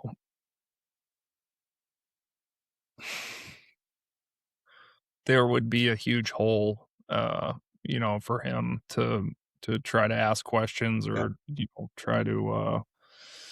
I don't know. We the one thing is we don't have to ask that question moving forward. So I'm sure it was part of his healing process and will be even as he goes forward and understands things as he gets older too. Yeah, and that's the one thing that it's there is no handbook on it. So everybody again does the best that they can. Yeah. It's yeah. So 2014 was definitely that was the toughest year. Thank you, Rich. Speaking of shoulders to lean on, who are some of your best friends in the game of baseball, or some of the guys that stand out there when you think about that? Well, I mean, the first guy that comes to mind is Ryan O'Malley. And obviously we talk about different time frames and different years of if I could pick guys out from every year. It's just you hope you don't lose touch, and even if you do, you don't really, because just picking up the phone and having those conversations kind of brings everything back you know to that time, but then also through the years of where everybody's kind of gone and what they're doing in their life now. Yeah. But yeah, there's a lot of guys that just thinking about the Rolodex of players and guys that fortunate enough to play with. I think about Kike Hernandez was a guy that just came up. It's a guy that when we see each other, it just brings, certain players bring different parts of you out of you. And I think that he, brings that joy out of every player. Is he as fun as he seems? Yeah, he's great. I love the guy. I think he's, he's himself, and just a joy to be around. Like as far as being able to play and have those days where you're not doing great, and he can bring a smile to your face, or maybe he's not doing that great, and you can bring a smile to his face. But there's no there's no kind of there's no expectations. if that makes sense. Guys like Kevin Plawecki, who I'm very close with, Jeremy Bleich, another guy that we played together in AAA and became extremely close friends. So Clayton Kershaw, and thinking about trying to think of other guys with different years. A lot of guys from that Dodger team, though. Yeah. Just seeing them and kind of coming back, and Walker Bueller. Every time we pick up the phone or talk to each other, it's just like, what have you been up? How's the weekend going? And like, it could be like 7 months. Just pick it right back up. One of those. Yeah, it's not, and I think that's kind of where we are at in our life right now with Bryce, and he's 14 and getting the ball rolling with his own career. Yeah. So to speak, we're just busy with a lot of 14U baseball, and but I'd have to just go down, like, as far as like great friends, to me there's so many. Yeah. Ryan Dempster, for example, Michael Barrett, if I go all the way back with the Cubs. And those are guys that, again, you might go months without even talking to, but it's not, the conversations pick up right where you left off. Yeah. And so excited to talk to each other. I think that's the one thing. And it happens a lot throughout life, though, right? You just kind of, for me, I'm very focused in on where I'm at. And if I'm, where my feet are at, and trying to focus in on the day and who I'm around, I feel like I'm, in that moment, I'm doing a much better job than being preoccupied. Yeah. Beautifully put. I think I've got one last O'Malley clip I wanted to play here. It was O'Malley on your friendship, and I thought it'd be cool to perfect timing. So let's go ahead and get this one out here. Here we go. O'Malley. This guy was playing last year. Isn't that crazy? I can't even wrap my head around that. Do you have any thoughts on his longevity and how special that was, that he was able to put together like a 20+ year big league career? I mean, it's nuts. Oh, it's incredible. It's incredible, but it's an absolute testament to who that guy is as a competitor, a person. Yeah. Ah, dang, dude, the onions always get me, dude. You like that guy. I love him. His career is a true testament of the person that guy is. Yeah. Because it wasn't easy. Like, his career was not easy, dude. The guy had multiple shoulder surgeries. He had at least one, maybe two Tommy Johns. His son. Yeah, a death in his like, oh my gosh, like. Yeah. I read that article. So touching. Made me cry. Yeah, and the cool thing is like I got out of the game in 2015, even as a coach, but like done playing in 2010. But him and I always had ability to keep our relationship alive, where he would come out to spring trainings, whether it was with the Dodgers, his time with the Dodgers, it was his time with the Marlins. I mean, I think he played with like 15 of the 30 teams. Yeah. Maybe even more than that. Yeah. But he had a lot of spring trainings out in Arizona, and Rachel and I were living out in Arizona. Yeah. So I've got multiple pictures of like him out in spring training. Come over to the house. We'd have food. We'd cook food. Yeah. And he'd hang out with my because he didn't know me with a family, right? He knew me.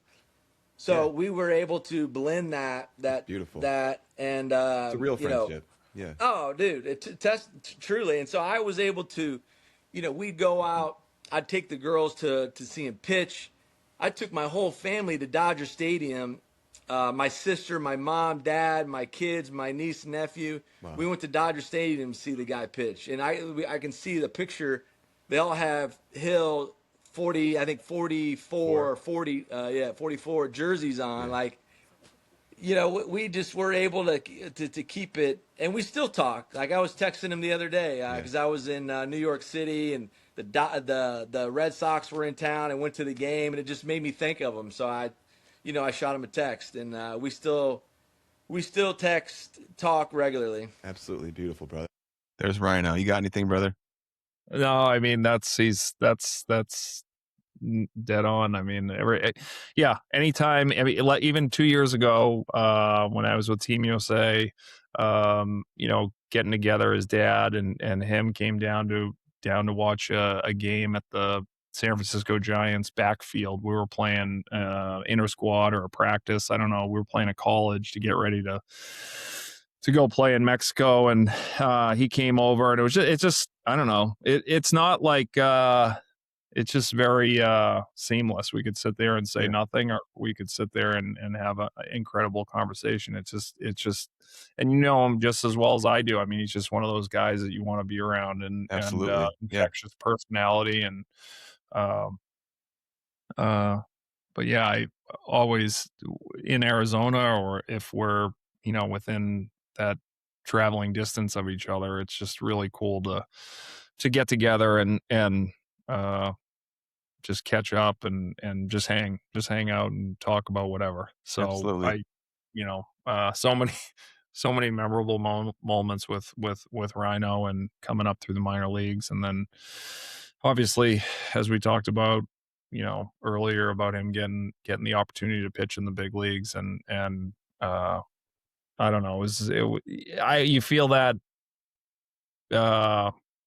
excitement for somebody, and to see how successful he's been as a dad, as a husband, and killing it. And in his career. It's not surprising to any of us that know him, but again, it just reinforces the person that he is, and he can't say enough about him. I totally agree. And he's one of the first people I go to if I need like dad advice or just all kind of stuff. He's always been like very much like a big brother to me, and will always pick up the phone. I know he's super busy with his career and his girls and his family, but will always pick up the phone for me. So shout out to O'Malley. And he's always blaming his tears on onions. But let me ask you this about let me ask you this, pivoting to something hard. You went through the experiences of being traded sometimes, released.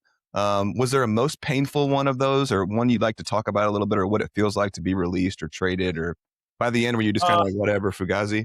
Or yeah, I mean, yes, a lot of that now, but at the moment, I think a lot of these, I know you're cutting it up and everything, but some of these I'm trying to give you as much as I can with some of the information that I can expunge, and sometimes it gets a wordy. No. Don't be brief. Be Rich Hill. It's all beautiful. Don't be brief. I think when you're in it and you're going through it for the first time, it's like more than ripping off a Band-Aid. I think I've used this example. It's like getting your heart ripped out and thrown on the sidewalk as the car continues to keep driving by. Getting traded from the Cubs to the Orioles was very much that effect. Can you take us there? Say it again. Can you take us there? What do you remember about that moment? And just I know I was in Venezuela and playing winter ball, and they had wanted me to go down there and play winter ball because I had a back injury, and this is another to be completely candid, in 2008, and the doctors were telling me that I didn't have any issues with my back, or it was just something that was kind of made up or whatever. I don't know. But every time I'd get to the third inning, I couldn't finish my pitch, having the ball come out of my hand and actually get a full trunk rotation or bend.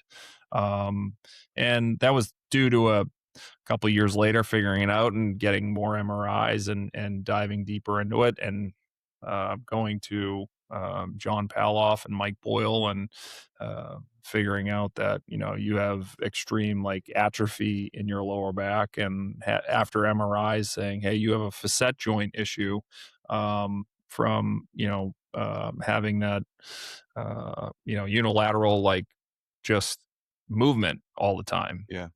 Whether that be the hitter, you're doing the same motion over and over again, or a pitcher doing that same motion over and over again.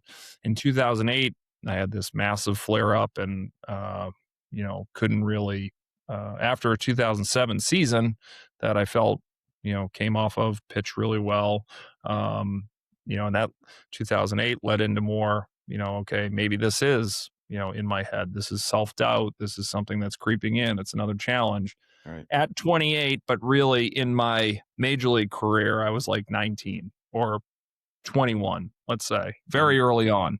Yeah. To put it in perspective of years and time under tension, there really wasn't a lot of that experience for me, when this was going on in 2008.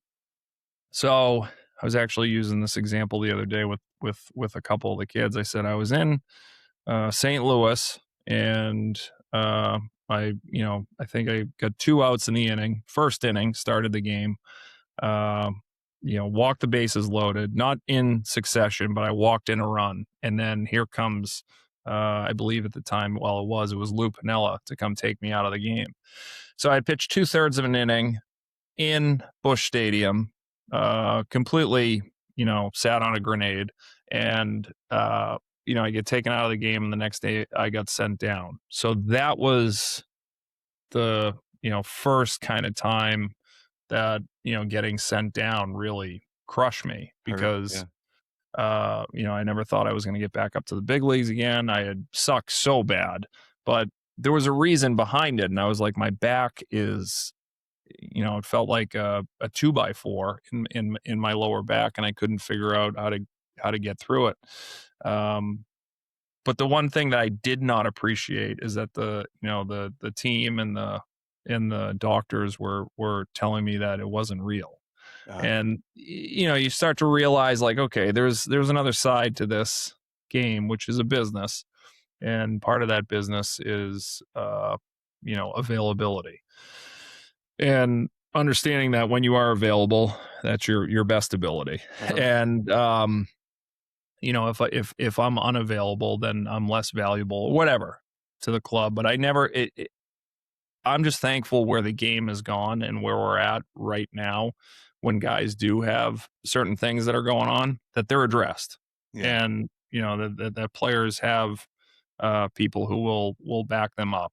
And I hope that is going on today as we speak, where if guys do end up getting injured, or something is bothering him, that they get it figured out and they get it fixed as best as they can. But that would be, in 2008, that was really, and it was my first real, injury that ended up, kind of staying with me throughout my career. But thankfully, to the credit of being with Mike Boyle and John Paloff, being able to figure out how to do certain back exercises and get my back strengthened. Yeah. And continue on with those tedious exercises, helped me throughout the next, 15 years. And then again, not to get into too much detail, but then in 2021, had the same reoccurrence happen again, and was able to get these facet injections into my back with the back doctor down in Tampa, which, I almost, after I had them, I wanted to cry almost, because it was just like, if this was available in 2008, Also vindicated. Yeah. well, would it have been a different, I don't know. I mean, essentially, they gave up on you because of what they perceived as a not real injury. Is that kind of what you're saying in a way? Yeah, 100%. Yeah, no. And that's where, I not only from, from the team, but also from, who was there at the time as a performance, coach, sports psychologist coach, was also trying to tell me that, it was between the years. That So must have been pretty mentally taxing. it was very mentally taxing. Yeah. So I think that the one thing that, again, understanding that and being like, okay, I can either carry this around, like a weight for the rest of my life, or I have to figure out how to get past this and move on and continue to keep working. Yeah. And don't really pay any mind to it. This is really the first time I've ever talked about this. Yeah. That's cool. As far as a real punch in the gut situation as a player. Right. so to speak. I think that was just something that where you're so young and you're like, I know something's going on and there's nothing really being done to address it. Yeah. And it's like, tough shit, move on. We're going to keep going. And then you get traded. So, fortunately in that off season, was able to find the people that I did and get the help that I needed physically Yeah. to be able to kind of build again until I got to that point. And I don't want to say get to that point when I was 35, but it benefited me throughout all those years as well. Prior to that, in the bullpen. Yeah. And what I'm talking about is strength and conditioning. Yeah. Okay. In conjunction, I mean, I mentioned Mike Boyle and John Paloff, but Mike Reinhold, who I'm sure his name will be mentioned on your podcast as well, because he is the guy that has helped so many players out. And to me, he was the guy that, also in conjunction with those two guys, like completely saved my career. Bouncing back from rehabbing my elbow, getting my shoulder completely strong, like went from like needing surgery on my shoulder to having one of the strongest shoulders on the team in 2000, going into that 2011 season with the Red Sox, and then putting me on a comprehensive shoulder program that I could carry wherever I went. Yeah. And that's something that led into more of that, just that ability to have your own understanding of what you needed to do when you're alone, without all the frills of a major league clubhouse. Yeah. Beautifully put. But my transaction list is very long. Yeah. So I think another punch in the gut was pitching really well in Washington with the Nationals in spring training, and then not making the team out of spring training. Going to Washington, we were playing the New York Yankees in a preseason game at Washington, and I went out. I think I faced two left-handed hitters, struck them both out, and in my mind, I made the team, and they sent me down. I don't think I gave up a run that spring training, and I pitched 13 or 14 innings. And as a reliever, in spring training, that's a really good amount of innings, and proved myself. Looking back, I'm happy that I didn't make the team out of spring training, because it wouldn't have all the things, obviously looking back, and as they say, putting the pieces together afterwards makes sense. Getting sent down in 2008, spending the entire summer in Arizona, contemplating why I'm playing this game, because I can't get over this back injury. Yeah. How am I going to figure out a way to get through this? 2011, having elbow surgery again, not for any bad reasons, but battling back from that. And then, making the switch into the bullpen, in 2010, when I was with St. Louis, trying to become a sinker baller, and not having the ability to figure that out, but understanding that there was something in there that I could kind of bounce back from, or, find a way to be successful or useful in the game of baseball.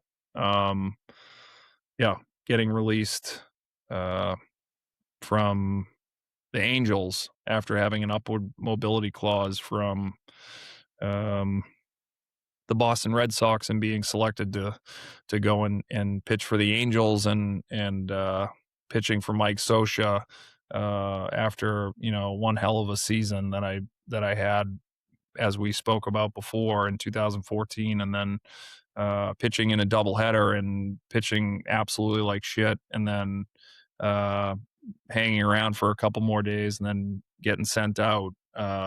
Just again, the whole process of like, what is going on and trying to figure out yourself at the same time as well as, you know, your world just kind of like crumbling around you, I guess, in a sense, where nothing was felt like it was going to go right. But then getting the opportunity with New York, and then you know, pitching well in August, but then getting sent out again, and then getting called back. It was, you know, Roller I hit you coaster. because I love you. It's baseball. Yeah. Oh man, man. You certainly have been So, through it. and you know, those are the just the I don't know. Even with, you know, Tampa getting traded and trying to figure out, you can't figure out why. You just go. It's like, all Yeah. right, sounds good. It's like that scene in Moneyball when he's like, hey, you've been traded to wherever he was going, Texas or whatever. He's like, all right, Okay. Yeah, it was just like yeah, very easy for him. Yeah. yeah. This, No, you just gotta keep moving. You know, that's the one thing you become so and we talk about, you know, best friends in the game. We talk about you know, different organizations that you've really enjoyed, um, and places that have been a lot of fun to play in.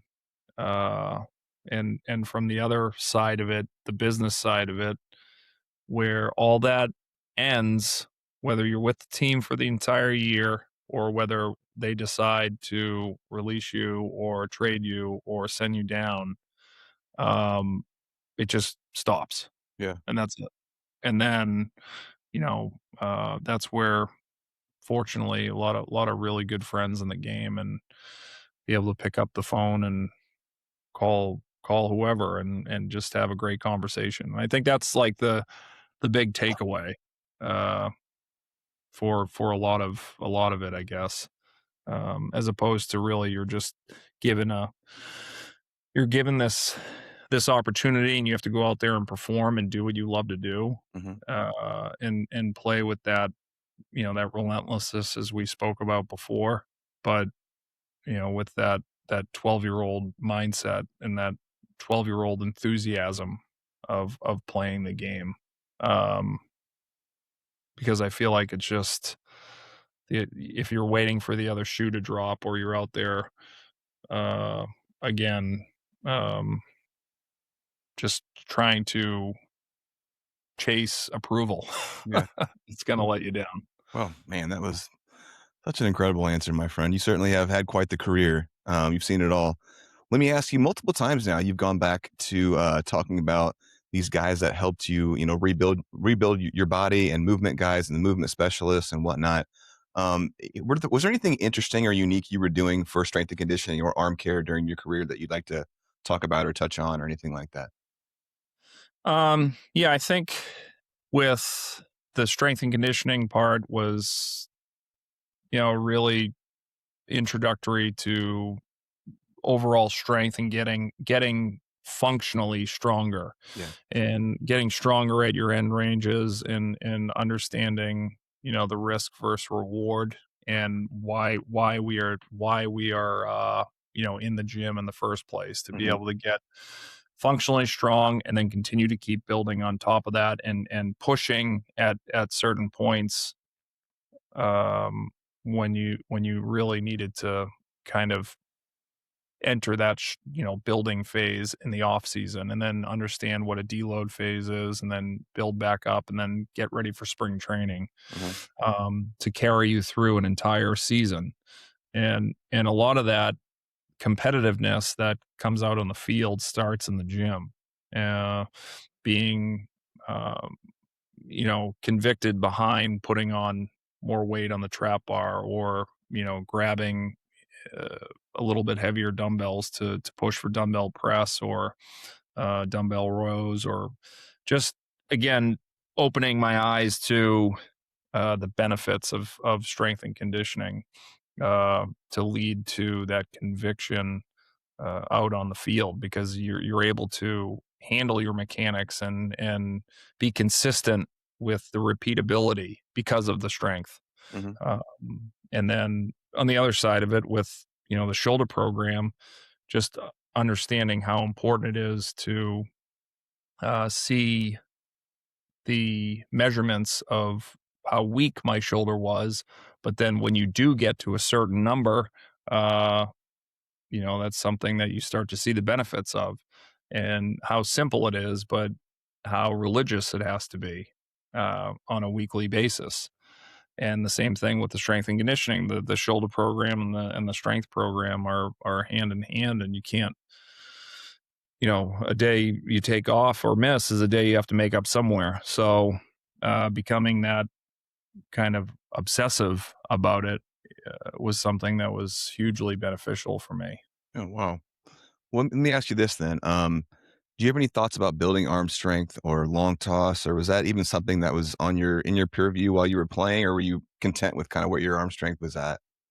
No, I definitely we experimented and went into some of the weighted ball stuff. And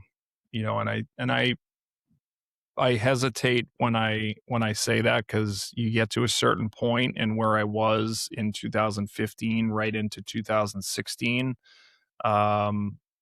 was really finding myself again as a starter, and that was really like a huge push for a lot of the weighted ball stuff that started to come into play, and you started to see guys, um, you know, accelerate their velocity by leaps and bounds. Yeah. And it wasn't necessarily because of the weighted ball program. That was like 10% of it.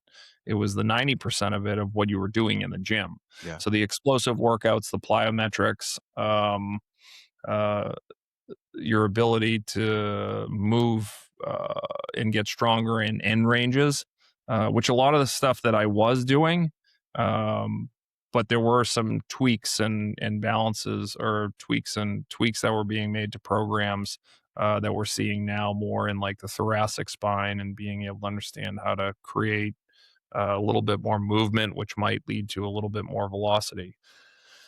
But with that said, I go back to what Greg Maddux was talking about: is what's more important, velocity or command. And that's something that every pitcher has to ask themselves. And I think I talk to coaches, and now and when I was playing, and even towards the end of my career when I was playing, a few years ago, like, man, I wish I could have thrown a little bit harder. Like, if I was, I would have liked to have seen what it would have been like to throw mid 90s. And their comments, not just one, but comments like, well, people should be looking at you and saying like, well, the longevity aspect of it, and Yeah. your ability to stay in the game for so long, and your health. There were a lot of, there were injuries, and there were years where that I missed. Yeah. But how did you, what was the part that really kept you consistently healthy for, as many years as you were? And Mhm. and those are the things that I had mentioned. Oh man. Strength and conditioning program, and comprehensive shoulder program. Yeah. But religiously doing it over time is something that leads to that consistency. So it was an interesting way to kind of spin it and look at, like, everybody's chasing velocity, but you over your career, you found command, you found control, Yeah. you found how to change speeds and execute and read the hitter swings, and really um, kind of orchestrate a game, as opposed to and pitch with the other X factor that we're not talking about, or we have talked about, but it's just that intensity and going out there with that closer's mentality as a Mhm. starter. So, yeah, we played around with it a little bit at one point with some weighted ball stuff, and I would use weighted balls to warm up before I would go out and make starts. My last, probably 8 or 9 years or so, but it wasn't to the point where I was throwing underweighted balls, or I was trying to throw, underweighted balls for velocity, Mhm. and trying to, uncork a 4-ounce baseball as hard as I could. Um, I find it interesting with some of the advancements that have been made, but also because we're kind of going into that realm now with our son Bryce, but to do it right and not just to kind of do it rogue and find something that's on the internet and you know, hey, here's a 7-ounce ball, just go play catch with that or throw that off the wall, or here's a 2-pound ball for reverse throws, just do something like this. And then you're just kind of, it's like the Wild West a little bit. Yeah. As opposed to finding somebody that knows exactly what they're talking about and is looking out for the athlete. Yeah. And wants to see them get the most out of their career with the benefit of their program. Right. So yeah, I again, that for me, the side of it, that 90% that I talked about, where the plyometrics and the jumping and the sprinting, and you know, medicine ball training and kettlebell, all of it. For me, we were doing that from 2000, the winter of 2009, all the way through 2019, and then being able to see how all that kind of pieced together and came together, it makes sense now. And I see a lot of it translating over into, newer programs or, hot button words or whatever. People rephrase things to make it sound more enticing. But anyway, I'll stop talking. Well, hey man, we just hit 2 hours here. We've been kind of wrapping our sessions at 2.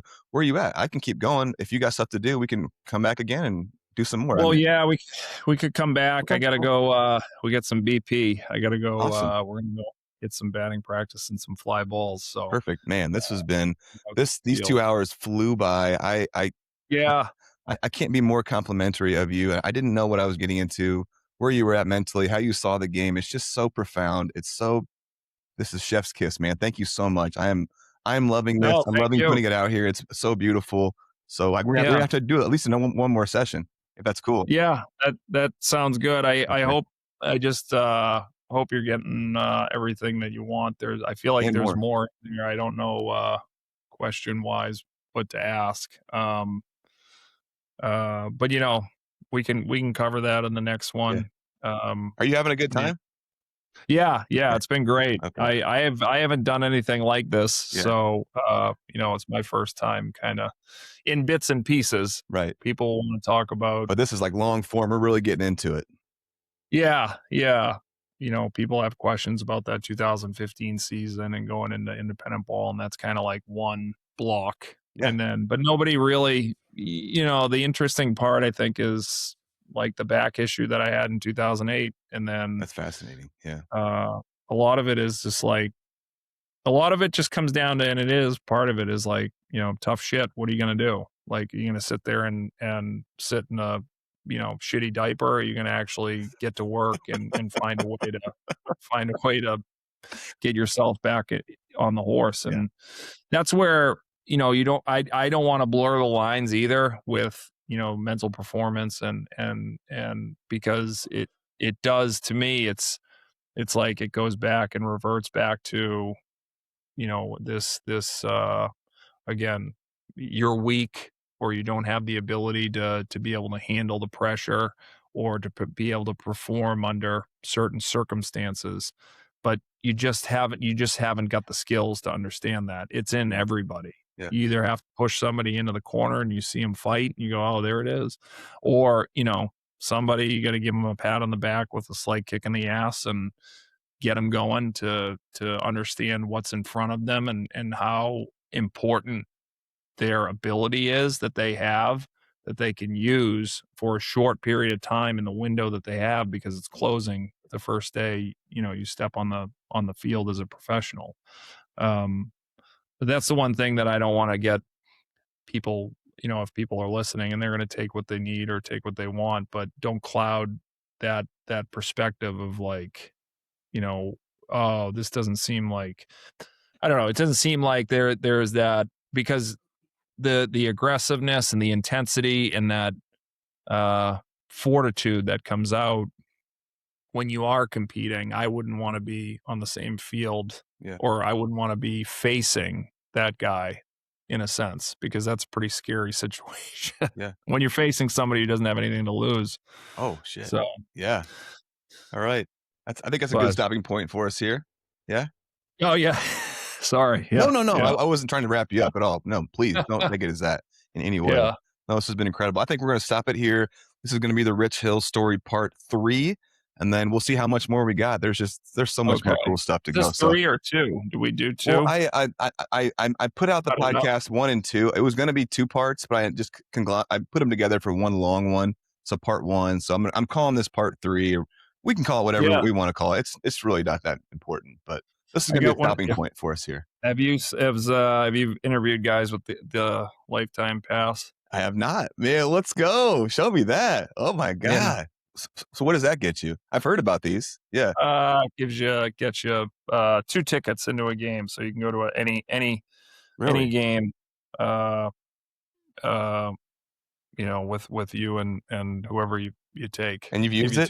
You busted it out? I haven't used it. Haven't used I it haven't yet? I haven't been to a game. The only games that I've been to are the ones that I was doing pre and post game for this year. So I probably take the family. So you could just walk up to a ticket booth and be like, boom, I'm Rich Hill. I don't know. That's it? As simple as that? Yeah, we'll see. Maybe they'll kick me out, but they. Oh man, that's cool. Yeah. What do you have to do to get one of those in terms of being in the big leagues for a certain amount of time, or? Yeah, as I recall, it's 8 years of service, 8 full years of service. I remember getting it when we were in City Field. You got that almost 3 times over, my man. Yeah, when I was in City Field, we were on the road, and somebody came up to me and from the commissioner's office, and they say, "We'd like to present you with." It was after batting practice, and I was like, "Oh, God.